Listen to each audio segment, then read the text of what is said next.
You don't require a lot of expensive equipment to make your artwork look good when photographing at home. A white sheet loosely draped over a stack of books makes for a great backdrop. Turn off all lights,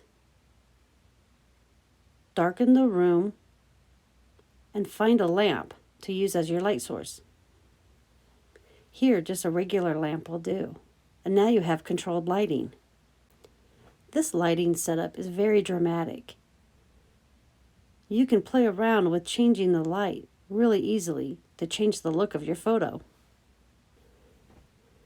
After a few edits through the Snapseed app, this is what the image looks like. Here's another angle. Try to take multiple views of the same piece of sculpture. And don't forget close-ups.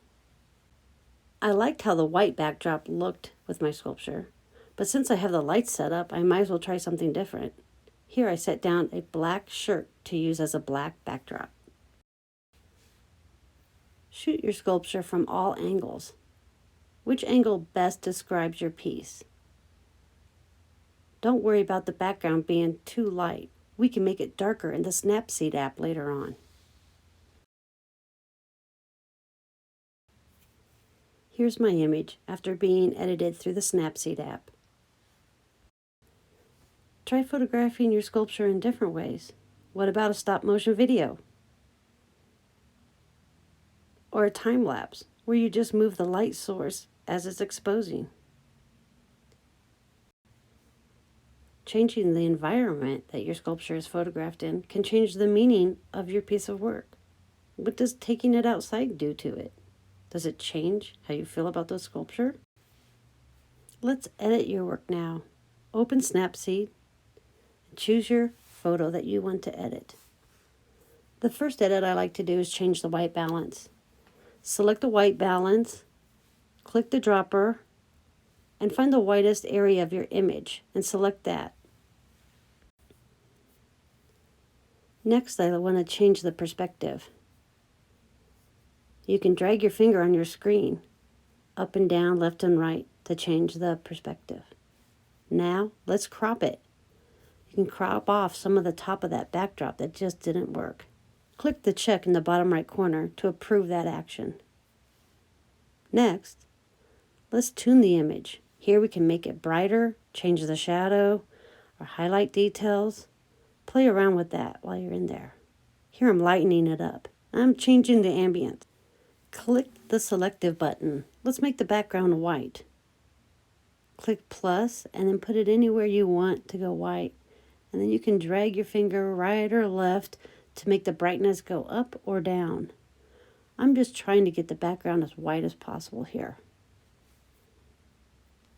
I'm setting multiple areas and doing the same thing over and over again. If I don't like it, I just will X out of it. If I do like it, I'll check the check down in the bottom right corner. Next, I want to try the brush tool.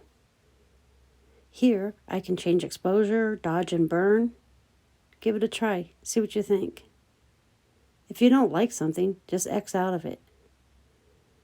Turn that little eyeball on and you can see this red. It shows you where your mask is happening. You can zoom in and do some detail work. It changes the size of the brush for you automatically. There's a few other things in the background that I don't like. So I select the healing tool. It's like two little band-aids. I take my finger and I just go over what I want to disappear. I can zoom in and do detail work. If I do a mistake, I can just use with arrows at the bottom to go back one step.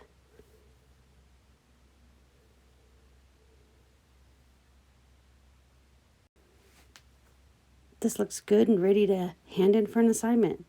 So I push import and I save to my camera roll. Here are some before and after photos. This at-home photo shoot with simple lighting and a simple backdrop produced these images that I could edit pretty easily in the Snapseed app.